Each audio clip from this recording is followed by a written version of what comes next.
بسم اللہ الرحمن الرحیم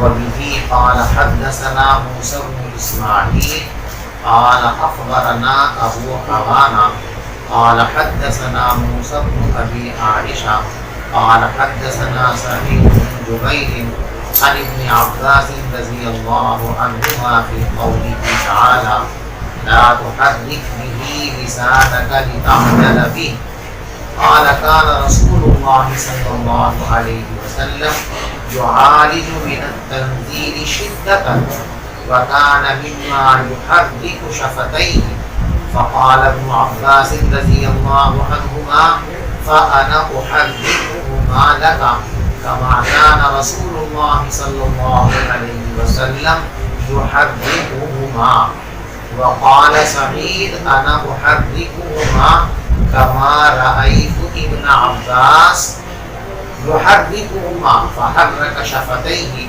فأنزل الله تعالى لا تحرك به لسانك لتعجل به إن علينا جمعه وقرآنه قال جمعه لك صدرك وتقرأه فإذا قرأناه فاتبع قرآنه قال فاستمع له وأنصت ثم إن علينا بيانه ثم إن علينا أن تقرأه فكان رسول الله صلى الله عليه وسلم بعد ذلك إذا أتاه جبرائيل استمع فإذا انطلق جبرائيل قرأه النبي صلى الله عليه وسلم كما قرأه أو كما قال صلى الله عليه وسلم. دیکھیں سورہ قیامہ کی یہ آیت ہے لا تحرک به لسانک لتعجل به، جس کا ترجمہ یہ ہے کہ آپ قرآن کے ساتھ اپنی زبان کو حرکت نہ دیا کریں قرآن کو جلدی لے لینے کے لیے. دیکھیے حضور پاک صلی اللہ علیہ وسلم کو قرآن خود بخود یاد ہو جاتا تھا، آپ کو یاد کرنے کی ضرورت اور محنت اور مشقت کرنی نہیں پڑتی. تو وحی نازل ہوتی تھی تو خود بخود وہ آپ کے ذہن کے اندر منتشر اور منفوش ہو جاتی تھی. جیسے ہمیں اور آپ کو قرآن یاد کرنے کے لیے محنت کرنی ہوتی ہے، کوشش کرنی ہوتی ہے، رٹنا پڑتا ہے، تب کہیں جا کر قرآن پاک ہمارے دماغ اور ہمارے سینے اور دل میں محفوظ ہوتا، ہم کو یاد ہوتا ہے. حضرت نبی پاک علیہ السلام کے ساتھ یہ معاملہ نہیں تھا، بلکہ جبریل امین جیسے ہی آپ کے سامنے قرآن پاک کی تلاوت فرماتے تھے، آپ کو قرآن آ کر سناتے تھے، تو ویسے ہی نبی پاک صلی اللہ علیہ وسلم کو قرآن یاد ہو جایا کرتا تھا. تو کبھی آپ بھولتے نہیں تھے، لیکن پھر بھی قرآن کے سلسلے میں جو پیغمبر علیہ السلام کا اہتمام اور آپ کی حرص تھی، اس کی وجہ سے آپ یہ سوچتے تھے کہ اب تک تو نہیں بھولا، ایسا نہ ہو کہ آئندہ کبھی بھول ہو جائے. تو جب جبریل امین قرآن پاک آپ کے سامنے آ کر پڑھتے تھے تو حضور پاک صلی اللہ علیہ وسلم آہستہ آہستہ پڑھتے رہتے تھے، یعنی دو کام کرتے تھے. جبریل امین کی قرات کو سنتے بھی تھے اور ساتھ ساتھ اپنی قرات بھی آہستہ آہستہ جاری رکھتے تھے. اور بیک وقت دو کام کرنا، بیک وقت ذہن کو دو کاموں کی طرف منتقل کرنا، یہ یقیناً مشقت کا ذریعہ ہے، دشواری کا ذریعہ ہے. تو قرآن پاک کی آیت نازل ہوئی لا تحرک به لسانک لتعجل به، کہ آپ ایسا نہ کیا کریں، مشقت نہ اٹھایا کریں. ان علینا جمعہ وقرآنہ، اس قرآن کو آپ کے سینے میں محفوظ کر دینا یہ ہماری ذمہ داری ہے. اور جب ہماری ذمہ داری ہے تو آپ کو متفکر اور پریشان ہونے کی ضرورت نہیں ہے. آپ کبھی قرآن کو بھولیں گے نہیں، وحی کا کوئی حصہ آپ کے ذہن سے محو ہو جاوے، آپ بھول جاویں، کچھ یاد رہے کچھ یاد نہ رہے، ایسا ہرگز نہیں ہوگا۔ قرآن کا ایک ایک لفظ ایک ایک حرف آپ کے سینے کے اندر تمام محفوظ کر دینا، یہ ہماری ذمہ داری ہے۔ اس سے یہ بھی معلوم ہوا کہ حفظ قرآن خالصتاً کسی کی محنت کا نتیجہ نہیں ہے۔ ہم لوگ جو حفظ کرتے ہیں، ہمارے بچے حفظ کرتے ہیں، تو یقیناً اسباب کے درجے میں ہماری محنتیں اس میں شامل برکات فرمائیں، لیکن ہماری محنتوں کی وجہ سے خالص قرآن پاک کے حفظ کی دولت نہیں، بلکہ حفظ قرآن کی دولت خالصتاً اللہ کے فضل پر موقوف ہے۔ اللہ فضل فرمائیں گے تو حفظ قرآن کی دولت ملے گی، اللہ فضل نہیں فرمائیں گے تو کتنی ہی محنت کر لی جائے حفظ قرآن کی دولت میسر نہیں آ سکتی۔ اِنَّ عَلَيْنَا جَمْعَهُ، اس کو آپ کے سینے میں محفوظ کر دینا، یہ ہماری ذمہ داری ہے۔ اس کی ضمانت لیتے ہیں، گارنٹی لیتے ہیں کہ آپ قرآن کا کوئی حصہ بھول نہیں پائیں گے۔ وہ قرآن اور اس کو پڑھوانا، دیکھو وہ قرآن جو ہے یہ اس کتاب آسمانی کا جو اللہ نے ہم کو عطا فرمائی ہے، جس کا نام اور علم بھی ہے، اور قرآن مصدر بھی ہے جس کے معنی آتے ہیں قراءت کرنا اور پڑھنا۔ تو یہاں قرآن علم کے معنی مراد نہیں ہے، بلکہ یہاں معنی مصدری مراد ہے۔ تو قرآن کے معنی قراءت تلاوت، تو وہ قرآن اور اس کا پڑھوانا، یعنی ہم یہ بھی ذمہ داری لیتے ہیں کہ جبریل امین قرآن کا جو حصہ آپ کو سنائیں گے وہ حصہ آپ کو محفوظ ہو جائے گا، یاد ہو جائے گا، آپ اس کو بھول نہیں سکیں گے۔ اور یہ بھی ہماری ذمہ داری ہے کہ جبریل امین کی واپسی کے بعد آپ اس قرآن کو بآسانی پڑھ سکیں گے۔ جیسے جبرائیل پڑھ کر کے گئے ہیں ویسے آپ پڑھ لیں گے، یعنی یاد کرنے میں بھی کوئی مشقت نہیں ہوگی اور پڑھنے کے اندر بھی کوئی مشقت نہیں ہوگی۔ پڑھنا اور یاد کرا دینا یہ دونوں چیزیں ہم نے اپنی زندگی میں کی۔ آگے ثم ان علینا بیان، پھر اس کا بیان بھی ہمارے ذمے۔ دیکھو بیان کا کیا مطلب ہے؟ عبداللہ ابن عباس رضی اللہ تعالیٰ عنہ نے یہاں اس روایت میں بیان کی تفسیر فرمائی ہے القراءۃ مرۃ اخری، یعنی گویا یہاں پیغمبر علیہ السلام کو یہ اطمینان دلایا گیا ہے کہ جبریل امین جو کچھ پڑھیں گے وہ آپ کو یاد بھی ہو جائے گا، اور ان کے جاتے ہی فوراً جب آپ اس کی تلاوت کرنا چاہیں گے تو آسانی سے آپ اس کی تلاوت کریں گے۔ اور اس کے بعد اگلا مرحلہ کہ یہی وہی آپ عام انسانوں کو سنائیں گے، تو آپ کو لوگوں کے سامنے پڑھنا ہے، تو آپ خود پڑھیں گے، یہ بھی ہم نے ذمہ داری لے لی، اور لوگوں کے سامنے پڑھیں گے، آپ لوگوں کو پڑھ کر سنائیں گے، یہ بھی ذمہ داری ہم نے لے لی ہے۔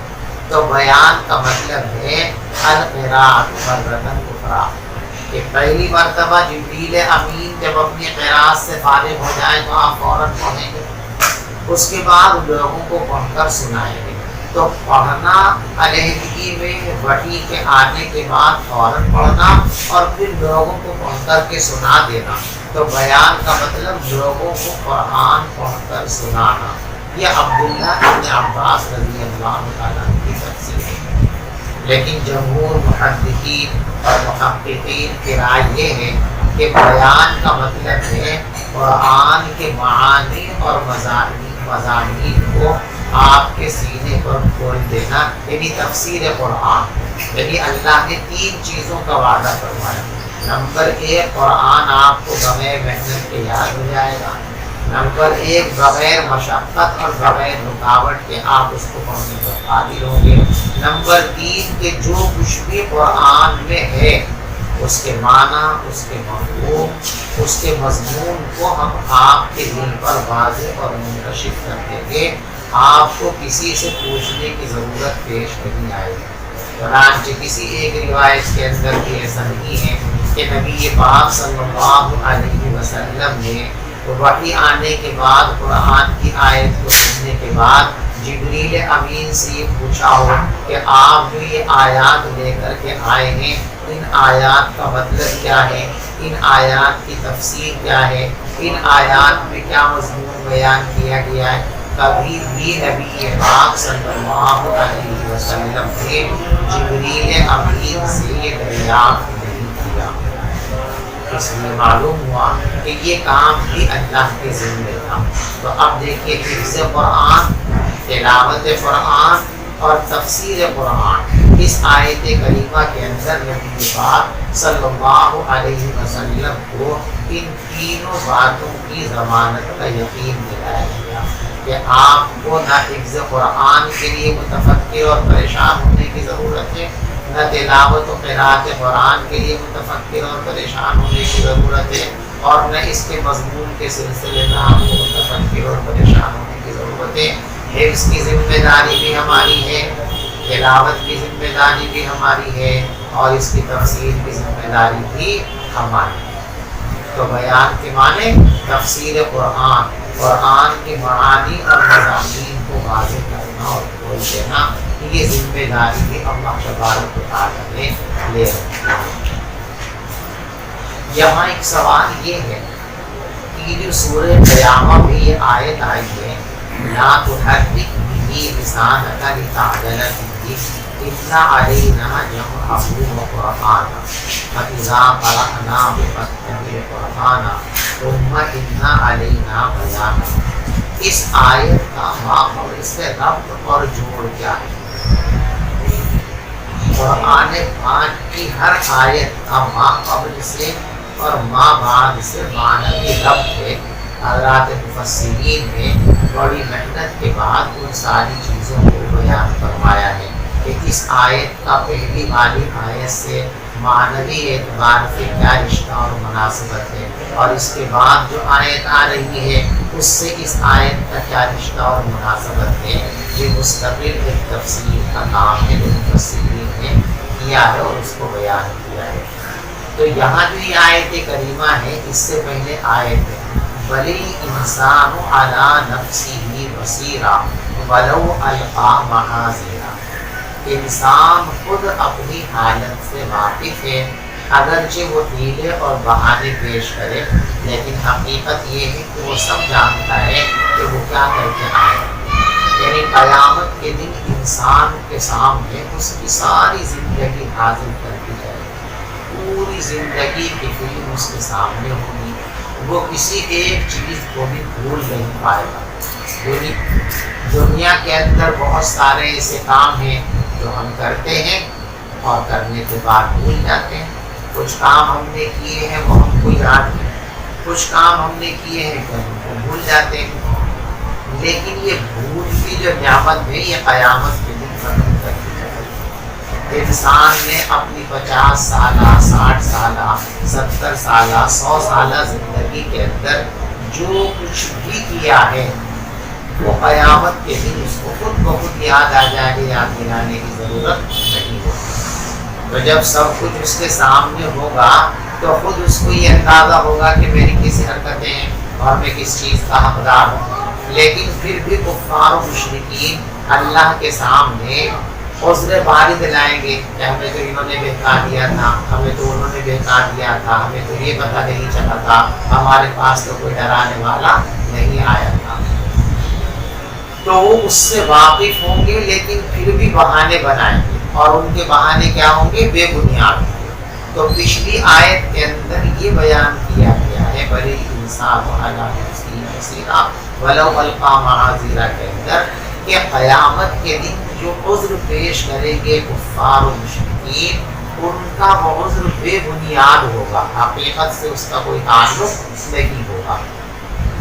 اس آیت کے اندر بھی یہی مضمون ہے کہ دیکھیے آپ کو جو یہ اندیشہ ہو رہا ہے کہ کہیں میں قرآن بھول نہ جاؤں، آپ کا یہ اندیشہ بھی بے بنیاد ہے.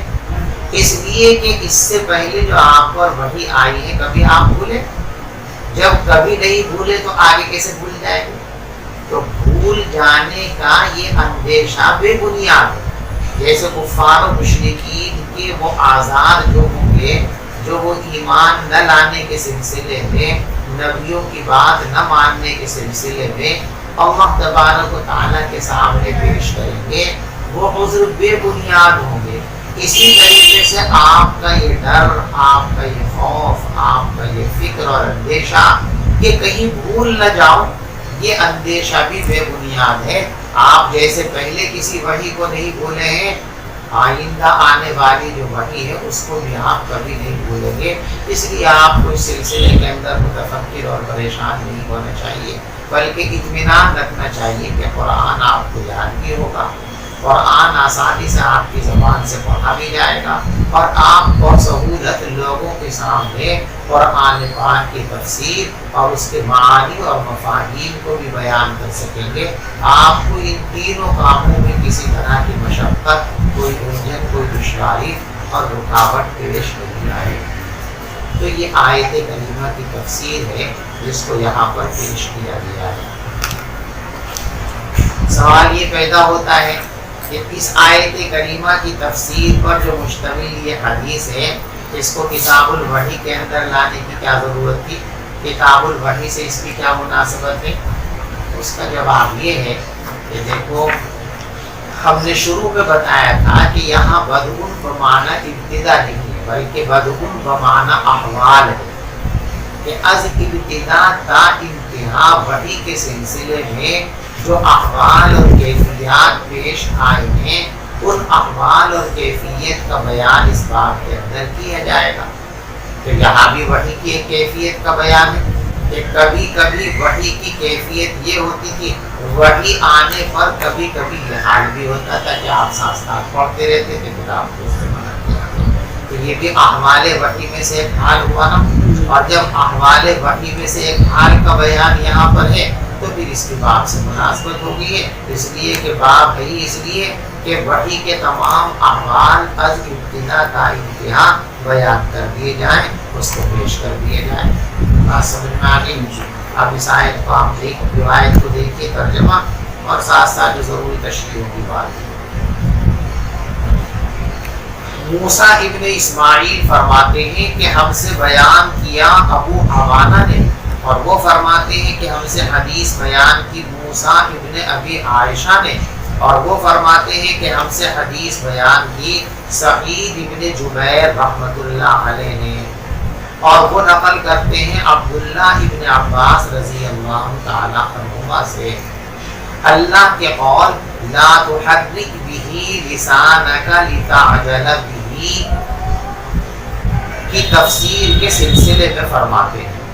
آگے وہ تفسیر آ رہی ہے، دیکھو جس وقت یہ واقعہ پیش آیا اس وقت حضرت عبداللہ ابن عباس رضی اللہ تعالیٰ اس روایت کی سماعت کے لیے موجود ہے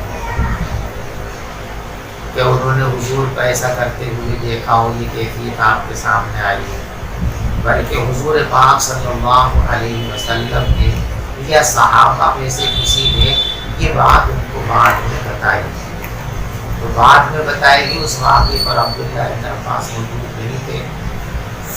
فرماتے کان وسلم یعالج من التنفیذ شدتا، حضور پاک صلی اللہ علیہ وسلم سہتے تھے، برداشت کرتے تھے نزول وحی کے وقت بڑی مشقت ہوتی۔ یہ مشقت کیوں ہوتی تھی صاحب؟ آگے اس کو بیان فرماتے ہیں وَكَانَ مِمَّا يُحَرِّكُ شَفَتَيْهِ، اور یہ مشقت اس لیے ہوتی تھی کہ آپ اپنے دونوں ہونٹوں کو حرکت دیا کرتے تھے، آپ اپنے دونوں ہونٹوں کو حرکت دیا کرتے تھے۔ دیکھو یہاں ایک ترجمہ تو یہ ہے، دوسرا ترجمہ ہے کانا مما، آپ ان لوگوں میں سے تھے جو اپنے ہونٹوں کو حرکت دیا کرتے تھے، یعنی آپ آہستہ آہستہ پڑھنے کی کوشش فرمایا کرتے تھے۔ اور قرآن پاک کے اندر زبان ہے اور یہاں ہونٹوں کا تذکرہ ہے۔ قرآن میں کیا ہے؟ لا تحرک به لسانک، کہ حضور پاک صلی اللہ علیہ وسلم سے کہا گیا کہ آپ زبان کو حرکت نہ دیا کرو، تو اس سے کیا معلوم ہوا کہ آپ زبان کو حرکت دیتے تھے. اور یہاں کیا ہے؟ یحرک شفتیہ، آپ اپنے دونوں ہونٹوں کو حرکت دیا کرتے تھے. آیت میں زبان کا تذکرہ ہے اور روایت میں ہونٹوں کا تذکرہ ہے، دونوں کو ملا لیجیے تو دونوں کو حرکت ہوتی ہے.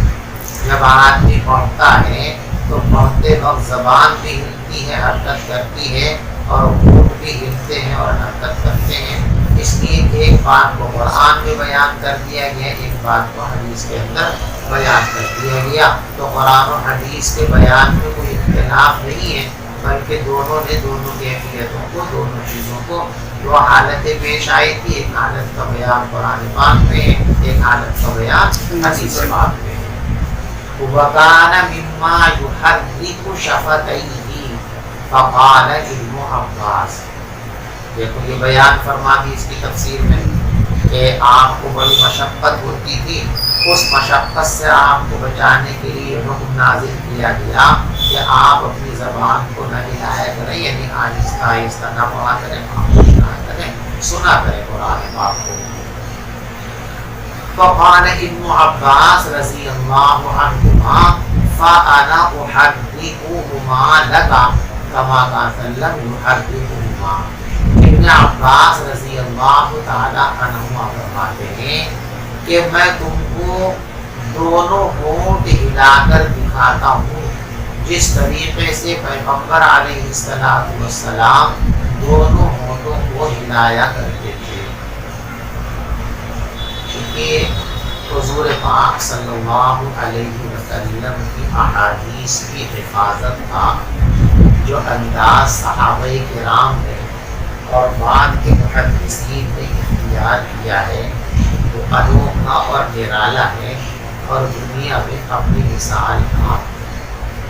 صحابہ کرام نے اللہ ان کے درجات کو بلند فرمائے اور اپنی رحمت کے خزانے سے ان کو بہترین درجہ عطا فرمائے.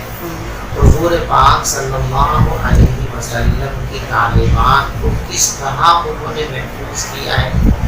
کہ تعلیمات تو محفوظ کی ہی ہے، وہ تعلیمات جس وقت رسول پاک صلی اللہ علیہ وسلم سے صادر ہوئی ہے اس وقت کی کیفیات، اس وقت کے حالات، اس وقت کے معاملات ان تک کو محفوظ کر لیا. کہ آپ نے یہ بات ارشاد فرمائی تھی تو آپ اس وقت کس کیفیت میں لیتے ہوئے تھے، بیٹھے ہوئے تھے، غصے میں تھے، انبساط میں تھے، گھر میں تھے، مسجد میں تھے، سفر میں تھے، حضر میں تھے، ساری چیزوں کو بالکل محفوظ کر دیا. یہ جو احوال و کوائف روایت سے جڑے ہوئے جو احوال و کوائف ہیں، ان کوائف کو بیان کرنے کا سلسلہ محدثین کے درمیان جاری رہا. تو بعض احادیثوں کی خاص خاص کیفیات کو ہر محدث نے یہ اہتمام کیا کہ جو کیفیت نبی پاک صلی اللہ علیہ وسلم کی تھی، جب صحابی نے وہ تابعی کو روایت سنائی تو وہی کیفیت عملاً پیدا کر کے دکھائی. پھر تابعی نے نیچے والوں کو روایت سنائی تو اسی کیفیت کا عملی نمونہ خود وہ کیفیت اختیار کر کے بتائی کہ ایسا ہوا تھا. تو ایسی حدیثوں کو کہتے ہیں مسلسل، حدیث مسلسل. تو یہ جو حدیث ہمارے سامنے ہے یہ حدیث ہے حدیث مسلسل بتحریک الشفتین. حدیث مسلسل یعنی ایسی حدیث جس حدیث کو پڑھاتے وقت ہر استاد نے اپنے شاگرد کو ہونٹ ہلا کر دکھایا. لیکن اب اس کا یہ تسلسل ختم ہو گیا. اب ایک زمانے سے اساتذہ کرام وہ ہونٹ ہلا کر نہیں دکھاتے ہیں. مجھے بھی میرے استاد نے نہیں دکھائے تو میں بھی آپ کو وہ کیفیت نہیں دکھا سکتا. اب یہ تسلسل ختم ہو گیا اور جتنی مسلسل حدیثیں ہیں تقریباً سب کا تسلسل اب ختم سا ہو گیا ہے. بہرحال یہ حدیث مسلسل بتحریک الشفتین کہلاتی ہے کہ حضور پاک صلی اللہ علیہ وسلم نے ہونٹ ہلا کر دکھائے کس کو؟ ابن عباس کو. ابن عباس نے ہونٹ ہلا کر دکھائے اپنے شاگرد سعید ابن جبیر کو. سعید ابن جبیر نے ہونٹ ہلا کر کے دکھائے اپنے شاگرد کو. اس طریقے سے سلسلہ چلا. تو حضرت عبداللہ ابن عباس رضی اللہ تعالی عنہما نے فرمایا فَأَنَا أُحَرِّكُهُمَا لَكَ، میں تم کو ہونٹ ہلا کر دکھاتا ہوں اسی طرح جس طرح رسول پاک صلی اللہ علیہ وسلم ہونٹ ہلایا کرتے تھے. فَحَرَّكَ شَفَتَيْهِ، چنانچہ ابن عباس نے اپنے دونوں ہونٹوں کو ہلایا. تو لکھا نیچے وَهَذَا الْحَدِيثُ تُسَمَّى الْمُسَلْسَلُ بِتَحْرِيكِ الشَّفَةِ فَأَنزَلَ اللَّهُ تَعَالَى، تو اس وقت اللہ تبارک و تعالی نے یہ آیت کریمہ نازل فرمائی لَا تُحَرِّكْ بِهِ لِسَانَكَ لِتَعْجَلَ بِهِ إِنَّ عَلَيْنَا جَمْعَهُ وَقُرْآنَهُ. اب یہ جو الفاظ ہیں ان کی تفسیر فرماتے ہیں عبداللہ ابن عباس کہ ان علینا جمعہ و قرآنہ، ان دونوں جملوں کا مطلب یہ ہے کہ جمع کر دیں گے آپ کے سینے میں وَتَقْرَأُهُ، اور آپ اس کو پڑھ بھی سکیں گے. یعنی یاد کرانا اور پڑھوانا آپ کی زبان سے یہ دونوں ہماری ذمہ داری ہے. فَإِذَا قَرَأْنَاهُ، پھر جب ہم پڑھ چکے، یعنی جبریل امین ہمارے نیابت اور نمائندگی کے طور پر پڑھ دیں. جبریل امین کے پڑھنے کو اللہ نے اپنا پڑھنا قرار دیا، اس لیے کہ جبریل امین اللہ کے حکم سے پڑھ رہے تھے. اور فعل جس طریقے سے قاسم کی طرف ہوتا ہے منسوب، اسی طریقے سے عامر کی طرف بھی منسوب ہوا کرتا ہے. فَإِذَا قَرَأْنَاهُ فَاتَّبِعْ قُرْآنَهُ، بس جب ہم اس کو پڑھ چکے تو تم اس پڑھنے کی پیروی کیا کرو. قَالَ فَاسْتَمِعْ لَهُ، ابن عباس تفسیر کرتے ہوئے فرماتے ہیں کہ آیت کا مطلب یہ ہے فَاسْتَمِعْ لَهُ، کہ تم تلاوت کو سنا کرو. دیکھو ایک لفظ عربی زبان کے اندر ہے سمع، اس کا بھی ترجمہ اردو میں کیا کرتے ہیں سننا، اور ایک لفظ ہے استماع. اس کا بھی ترجمہ عام طور پہ لوگ سننا کر دیتے ہیں، لیکن اس کا ترجمہ سننا نہیں، اس کا ترجمہ ہے غور سے سننا، توجہ کے ساتھ سننا. سمع کے اندر قسم نہیں ہوتا، اور استماع کے اندر ارادہ اور قسم شامل ہوتا ہے. تو قرآن صرف سننا نہیں بلکہ غور سے سننا ہے. ہم یہاں بیٹھے ہوئے ہیں، باہر لوگ جا رہے ہیں، گاڑیاں چل رہی ہیں، ہم اس شور کو سننا نہیں چاہ رہے بلکہ ہم تو چاہ رہے کہ سنے گا، لیکن پھر بھی سن رہے نا. تو سمع کے معنی کانوں میں کسی آواز کا پہنچانا. آپ چاہیں یا نہ چاہیں، ارادہ کریں یا نہ کریں، کانوں میں پہنچ کے سمع کا نام. جیسے باہر کی آوازیں ہم کو نہیں سننا چاہ رہے، ہم کو ان سے بچنا چاہ رہے کہ ہمارے سبب میں خلل پیدا نہ ہو، لیکن کان میں آ رہی ہیں تو سن تو رہے نا ہم. اور استماع کے اندر انسان کے ارادے اور قسم کرنا ہوتا ہے، یعنی چاہ کر کے غور سے سنتا ہے. کیا سننا میرے کانوں میں آواز پہنچ جائے، میں سمجھ جاؤں اس بات کو. تو قرآن کے اندر سماع کافی نہیں بلکہ قرآن کے لیے کیا ضروری ہے استماع ضروری، یعنی اپنے ارادے سے، غور سے، اختیار سے اور توجہ کے ساتھ قرآن کو سننا چاہیے. فَاسْتَمِعْ لَهُ، بس تم غور سے اس کو سنو، وَأَنصِتْ، اور خاموش رہا کرو. ثُمَّ إِنَّ عَلَيْنَا بَيَانًا، پھر ہمارے ذمے ہے اس کا بیان. پہلے میں آپ کو بتا چکا کہ بیان کی تفسیر جو عبداللہ ابن عباس رضی اللہ تعالیٰ عنہ نے بیان کی ہے وہ تفسیر ایک تفسیر ہے، اور دوسری تفسیر اور ہے جو میں نے آپ کے سامنے بیان کر دی، اور وہی مشہور ہے، محققین نے اسی کو اختیار کیا ہے. ثم إِنَّ عَلَيْنَا أَن تَقْرَأَهُ، پھر ہمارے ذمے یہ بات بھی ہے کہ آپ اس کو دوبارہ پڑھیں. دیکھو میں نے سکون اے مرتم بعد اخرى، یعنی دوسری مرتبہ بھی. ایسا نہیں کہ جبریل امین نے سنایا، آپ کو تازہ تازہ سنا ہوا تھا، آپ نے پڑھ لیا اور 2 گھنٹے کے بعد آپ پڑھنا چاہیں تو نہیں پڑھ سکتے، ایسا نہیں ہے.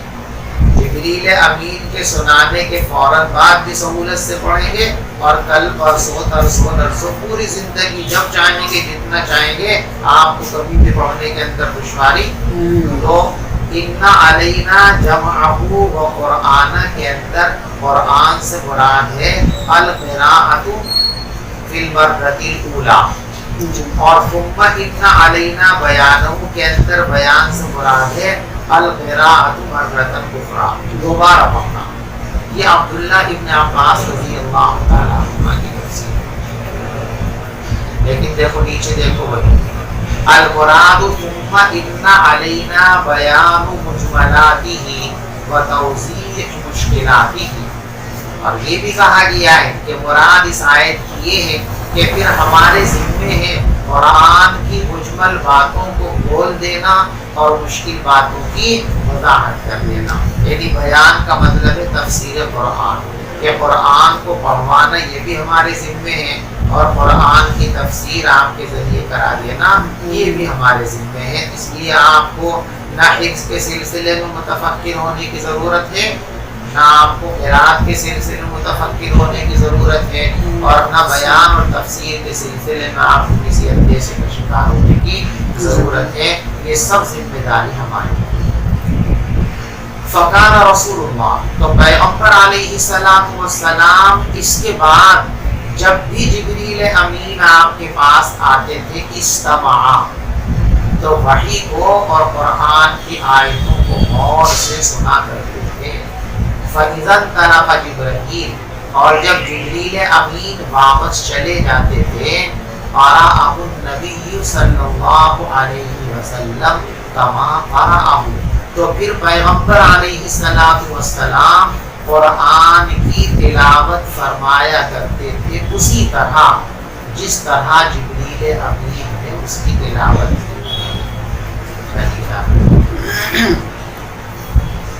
حدثنا عبد دیکھو پہلے بھی یہ بات آپ کو بتائی تھی، جب بھی کوئی حدیث پڑھیں تو اس سے پہلے کیا لائیں گے؟ وبه قال حدثنا عبدان قال اخبرنا عبد الله قال اخبرنا يونس عن الزهري وحدثنا بشر بن محمد قال حدثنا عبد الله قال اخبرنا يونس ومعمر نحوه عن الزهري قال اخبرني عبيد الله بن عبد الله عن ابن عباس رضي الله عنهما قال كان رسول الله صلى الله عليه وسلم أجود الناس وكان أجود ما يكون في رمضان حين يلقاه جبريل وكان يلقاه في كل ليلة من رمضان فيدارسه القرآن فلرسول الله صلى الله عليه وسلم أجود بالخير من الريح المرسلة أو كما قال صلى الله عليه وسلم۔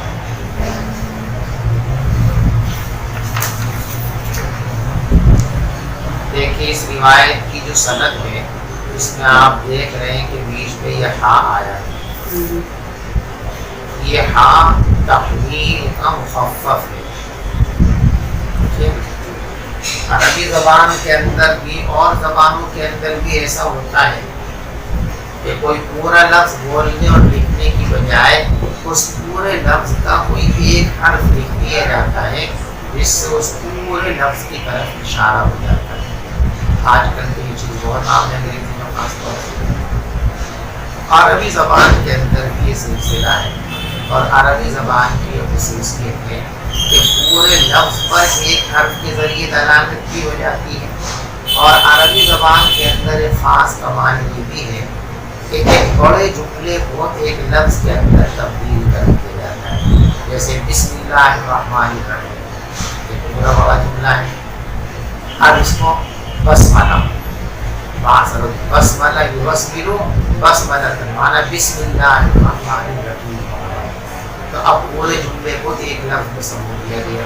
حی علی الصلاۃ حی علی الفلاح پڑھتے ہیں نا آخر کے اندر، تو حی علی مصدر بنا دیا، حی علی حی علی الصلاۃ اور حی علی الفلاح۔ اسی طریقے سے لا حول ولا قوت الا باللہ ایک طویل جملہ ہے، اس کو حوقلہ، حوقلہ تو معنی ہو لا حول ولا قوت الا باللہ، ٹھیک ہے؟ تو ایسی یہاں تحویل کی تخفیف کی گئی۔ جب کسی روایت کی سندیں متعدد اور صاحب کتاب کی وہ سند آگے چل کر کے ساری سندیں کسی ایک استاد پر جا کر جمع ہو جاتی ہیں، ٹھیک ہے؟ تو وہاں لا کر کے یہ ہا بیان کرتے ہیں، یعنی جہاں جمع ہوتی ہے وہاں تک پہلے سند بیان کی، پھر ہاں لکھنے کے بعد اب دوسری سند بیان کی اور اس کو بھی پر لے آئے اور پھر آگے بڑھے۔ تو جہاں آ کر ساری سندیں ملتی ہیں اس محدث کو اور اس راوی کو مدار حدیث یا اس کو مدار سند کہا جاتا ہے۔ تو یہ ہاں جو ہے کیا ہے بھی، یہ تحویل کا مخفف ہے۔ اس کو پڑھنے کے 3 طریقے رائج کے پہلے زمانے میں، ایک تو یہ کہ جہاں بھی سند کے دوران یہ ہاں لکھا ہوا ہو تو اصل لفظ آپ تحویل کہ یہاں پر سند بدل رہی ہے، اور دوسرا طریقہ یہ ہے کہ اس کو حامد کے ساتھ پڑھے ہاں، اور تیسرا طریقہ یہ ہے کہ قصر کے ساتھ پڑھے ہاں۔ یہی طریقہ جو تیسرا والا میں نے بیان کیا ہے آج کل یہی رائج اور مشہور ہے کہ جہاں یہ تحویل کا لفظ آتا ہاں مخفف تو بس اس کو ہاں پڑھ کر کے آگے بڑھ جاتے ہیں۔ یہ علامت اس بات کی کہ یہاں سند بدل رہی ہے، جہاں تک جو سند تھی اب اسی روایت کو دوسری سند سے لائیں گے تو دوسری سند یہاں پہ پیش کروا رہے ہیں۔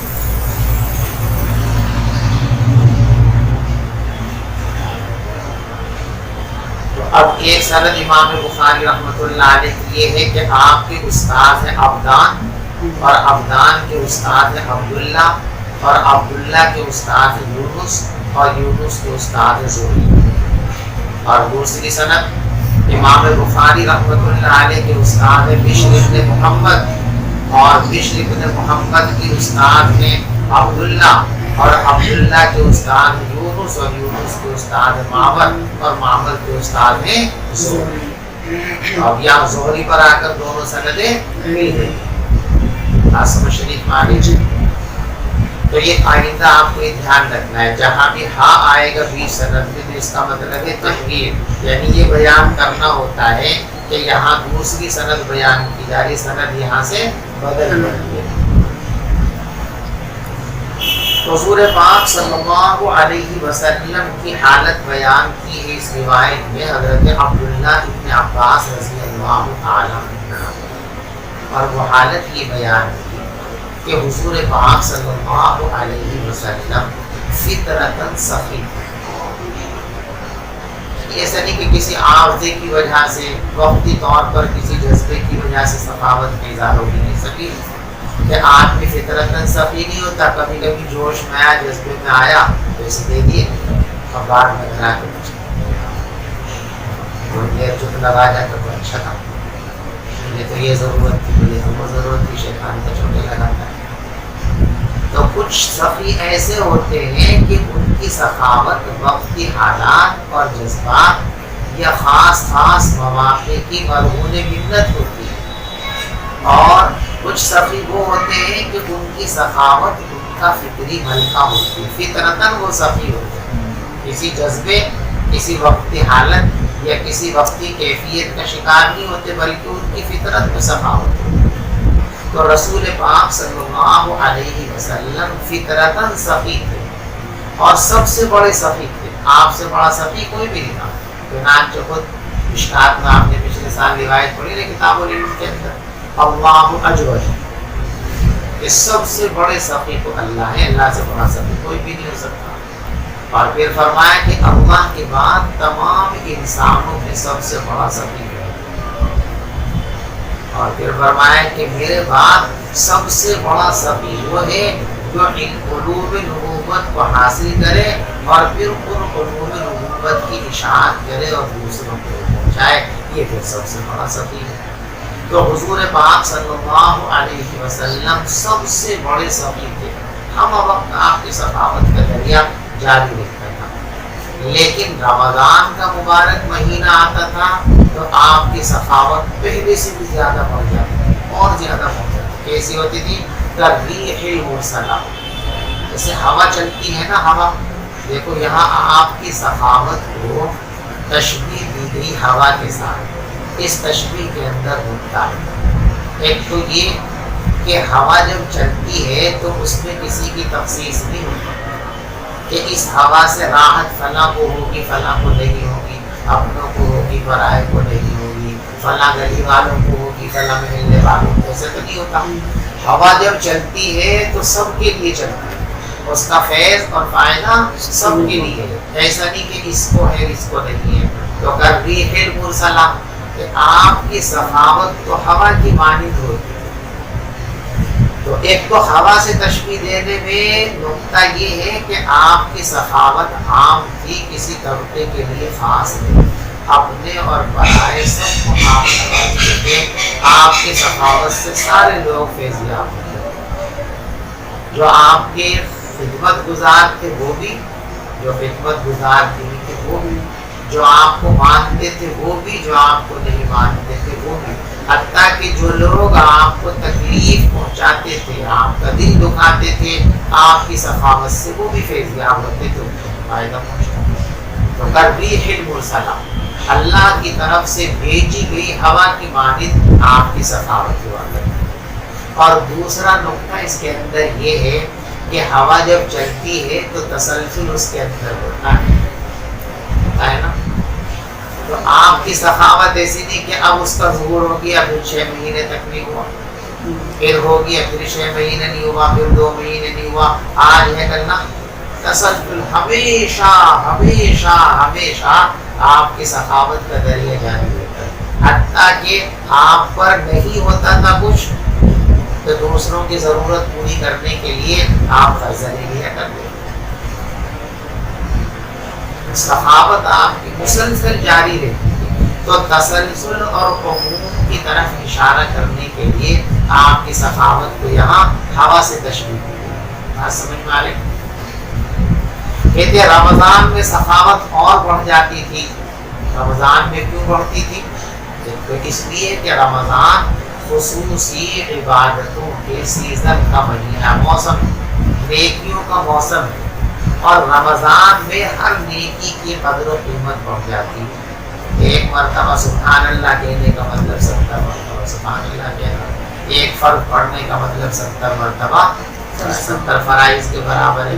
تو رمضان میں چونکہ اعمال کی قدر و قیمت بڑھ جاتی ہے، ایک تو اس وجہ سے، ایک یہ ہے کہ نعمت ملے تو اس کا شکر. سخاوت یہ اللہ کی نعمت کا عملی شکر ہے. تو نعمت ملے تو شکر کا ظہور ہونا چاہیے. اور سب سے بڑی نعمت قرآن پاک ہے جو رمضان میں آپ کو عطا کی گئی. رمضان میں اس کا سلسلہ شکر ہوا. تو اس لیے شکر نعمت کے طور پر آپ کی سخاوت کے اندر اضافہ ہو جاتا تھا. اور جب آدمی کسی بڑے آدمی کے ساتھ اٹھتا اور بیٹھتا ہے تو اس وقت بھی نیکیوں کا جذبہ ابھرتا ہے.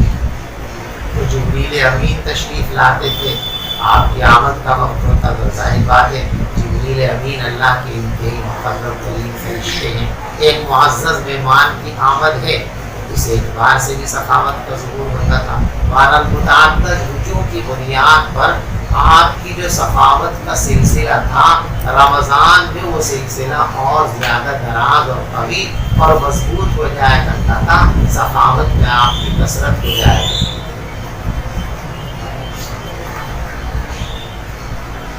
دیکھو حدیث پاک کے اندر ہے کہ سب سے پہلی وحی جو نبی پاک صلی اللہ علیہ وسلم پر آئی وہ 17 رمضان کو. تو اصل تو باب بدء وحی سے اس روایت کا تعلق ہے. وحی کی ابتدا رمضان کے مہینے میں ہوئی تو اصل اس روایت کو لاتے تو بات بہت واضح ہو جاتی ہے. لیکن وہ روایت صحیح ہے. صحیح ہونے کے باوجود حضرت امام بخاری رحمۃ اللہ علیہ کی شرائط کے مطابق نہیں ہے. اس لیے کہ امام بخاری رحمۃ اللہ علیہ کی شرطیں بڑی بڑی اور سخت ہیں. تو شرائط پر پورا نہ اترنے کی وجہ سے وہ روایت نہیں لا سکے. یہ روایت لائے کہ جب اس میں یہ ہے کہ رمضان میں قرآن کا دور ہوتا تھا، جبریل امین رمضان میں آتے تھے، جو معمول یہ ہے تو ابتدا بھی رمضان، تو رمضان میں قرآن کا دور ہوتا تھا، اس کو لا کر کے اشارہ ہو گیا اس کی طرف کہ اس کی ابتدا بھی رمضان کے اندر ہوتی، اس طرح باب سے اس کا تعلق معلوم ہو گیا۔ عبداللہ ابن عباس رضی اللہ تعالیٰ عنہما فرماتے ہیں کہ رسول پاک صلی اللہ علیہ وسلم تمام لوگوں میں سب سے زیادہ سخی تھے۔ وَكَانَ أَجْوَدَ مَا يَكُونُ فِي رَمَضَانَ حِينَ يَلْقَاهُ جِبْرِيلُ، اور آپ سب سے زیادہ سخی ہو جاتے تھے رمضان کے مہینے میں، جس وقت آپ سے ملاقات کیا کرتے تھے جبرائیل علیہ السلام۔ وَكَانَ يَلْقَاهُ فِي كُلِّ لَيْلَةٍ مِّن رَمَضَانَ، اور جبریل امین آپ سے ملاقات کیا کرتے تھے رمضان کی ہر شب میں۔ فَيُدَارِسُهُ الْقُرْآنَ، اور آپ سے قرآن کا دور فرمایا کرتے تھے۔ دیکھو رمضان کی راتوں کا انتخاب اس لیے ہے کہ قرآن جتنی بشاشت کے ساتھ انبساط کے ساتھ پڑھا جائے گا اتنا ہی زیادہ بہتر ہے، اور دن میں مشاغل کی وجہ سے ایک طرح کا انتباہ ہوتا ہے، رات میں انبساط ہوتا ہے، اس لیے دور قرآن کے لیے جبریل امین نے رات کا انتخاب کیا، ان کے اندر یہ کام نہیں فرمایا۔ فَيُدَارِسُهُ الْقُرْآنَ، قرآن کا دور کیا کرتے تھے، اس لیے آپ کے لیے تو گارنٹی اور ذمہ داری تھی کہ قرآن آپ بھولیں گے نہیں، لیکن پھر بھی دور ہوتا تھا۔ اس میں سبق ہے ہمارے لیے کہ حافظ کو اس اعتماد پر کہ بس مجھے تو یاد ہے، اگلے رمضان میں بھی آسانی سے تراویح پڑھا دوں گا، پورے سال قرآن سے بے رخی نہیں برتنی چاہیے، بلکہ یاد ہو تب بھی قرآن کو پڑھنے کا اور اس کی تلاوت کا مشغلہ جاری رکھنا چاہیے۔ حضور کو یاد تھا اور نہ بھولنے کی ضمانت اور گارنٹی تھی، اس کے باوجود بھی قرآن پاک کی تلاوت کا اہتمام اور باقاعدہ جبریل امین سے دور کا اہتمام ہوا کرتا ہے۔ جو ہمارے یہاں خاص طور سے رمضان میں لوگ دور کرتے ہیں نا، حافظ اور سامع، یہ دور اسی سے کیا گیا ہے کہ سنت نبوی اور سنت جبرائیل۔ فَيُدَارِسُهُ الْقُرْآنَ، اور جبریل امین حضور پاک صلی اللہ علیہ وسلم سے قرآن کا دور فرمایا کرتے تھے۔ فَلَا رسول اللہ صلی اللہ علیہ وسلم، تو یقیناً نبی پاک صلی اللہ علیہ وسلم رمضان کے مہینے میں بھیجی ہوئی ہوا سے بھی زیادہ سخی ہو جایا کرتے تھے۔